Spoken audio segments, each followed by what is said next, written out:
Hello, Redeeming Grace Church family and friends. Pastor Josh here with an update for Wednesday, October 30th of 2024. I'm excited about the month of November and just want to highlight a number of things that we have going on in the coming month. The first starts this Sunday. We have our fellowship lunch right after church.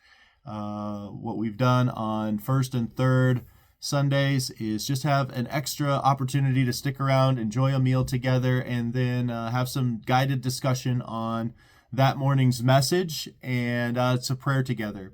Really encouraged. This is, I think, going to be the fourth one that we've done. The last one we did 2 weeks ago, I think there was about 18 of us that stuck around, and man, I just really appreciated the conversation that was happening around the tables.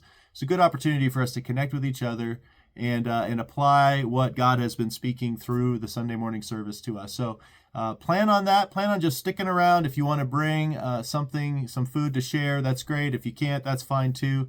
We would love to just have you there and have some extended time of connection and reflection on our Sunday morning gathering. So that's this coming Sunday. The next thing I want to highlight is on November 10th, which would be the following Sunday. What we're going to do is at 3:30 p.m. Meet up at North Middle School and just prayer walk. We have Carrie has been coming to our church and just suggested that we go and prayer walk there, pray for the teachers, pray for the students, pray for the families and the needs, the neighborhood. And so it won't be a long thing, probably maybe 20, 30 minutes. But we would love to just gather there at 3:30 on November 10th and just pray for what's happening there. I've got my two boys have gone through that school. My daughter's currently at that school. And I'm really grateful that there's a Christian teacher there. There's several Christian teachers there that are doing good work at that school. And if we could come alongside and just pray for them, pray for that school, that would be a great encouragement to Carrie. It'd be a great encouragement to my daughter. It'd be a great encouragement to others to know that there is a church in the community that really does care about the people that are a part of that school. We may schedule some other prayer walks and opportunities just to pray in places in our community, in our neighborhood, in our sphere of influence. And this is a good place to start. So excited about that. Mark your calendar for that. Also, we've got a number of things here around the church that we've wanted to do. We've got rooms that need painted. We have our front porch needs some attention. There's other cleaning and organizational things that need to happen around the church. And so we decided at last Sunday's family meeting that we would schedule a couple work days, maybe one during the week for those that can come during the week, maybe one on the weekend. And so I'm just going to throw these dates out to have work days on November 13th, which is a Wednesday right here during the day, like 9 to 2 maybe. And then on the 16th, which is that Saturday, from probably 9 to noon or whatever, however long people can stay. But I will put together a list of things that need to get done. And if you're interested in helping out with that, shoot me an email, let me know. Whether you're a part of our church or not, if you want to just kind of help us make this space a little more useful for ministry, a little more attractive for the ministry that we're trying to do. November 13th and 16th are going to be dates that we're going to try to gather some people and just spend some time improving the space. So that's what's happening in a couple of weeks. And then also we have scheduled a Thanksgiving dinner for Friday, November 29th at 4:30, starting at 4:30 and going into the evening here at the church. We just know that there's a number of people who maybe don't have family in town, don't have a place to go, and we don't want to interrupt those regular family gatherings, and we want to encourage those family gatherings to invite those that maybe don't have people, either they're military or they're college students or single parents or, whatever it is where, for whatever reason, it's just not easy. They don't have the option to gather with other people. Let the Christian church be the family. So we want to encourage individual families to invite people to come be a part of that. But we also thought, now that we have this space, maybe everybody could just bring whatever leftovers they had on Thursday, just bring whatever they can and just potluck style. Maybe we'll provide the turkey and some other stuff. I think Kathy's willing to do that for us, and then meet here on that Friday. We're going to do it in the evening because we know that a number of people have to work for Black Friday.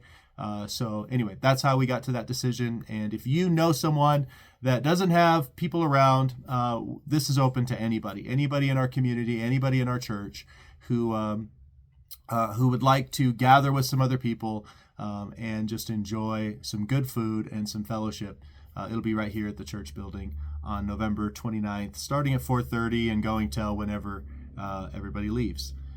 Two more things. One is that I've attached in this email the membership packet for our church. There's a number of you that are newer to our church, and we would love to, especially the last couple sermons have really hit on membership. Would like to just let you know how that process works. The first step is to walk through this packet. I've attached it in the email. Walk through that with me. I just explain where our church is, how we go about things, what our understanding of the gospel is, what it is that we believe, what being a member here looks like. And then the ball is in your court to fill out an application. That's step 2. We have an online application. We just ask some people some questions about their testimony, previous church background, areas they'd like to serve, whether or not they're willing to make the commitments that we ask our members to make. And then when that's submitted, I follow up with any questions that I might have. And then the final step is to actually present potential prospective members to our existing members at a 4th Sunday night family meeting for our members then to receive you into membership. I don't make people members, and I can't dismiss people as members. It's actually the church itself that does that, the existing members.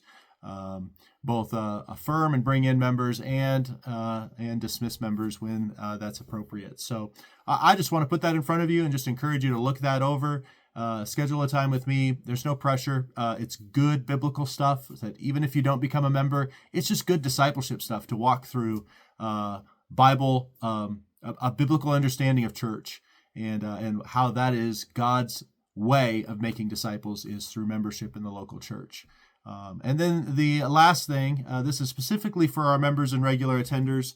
We have our ministry sign up for 2025. So what we like to do is about 3 times a year, we just totally reset our ministries. We basically just scrap everything except for the worship service and then have everybody sign back up. And so some ministries continue, but they only continue if there's people to work them. We're not going to have any sacred cows. We're not going to have any ministries that we just prop up or beg people to be a part of.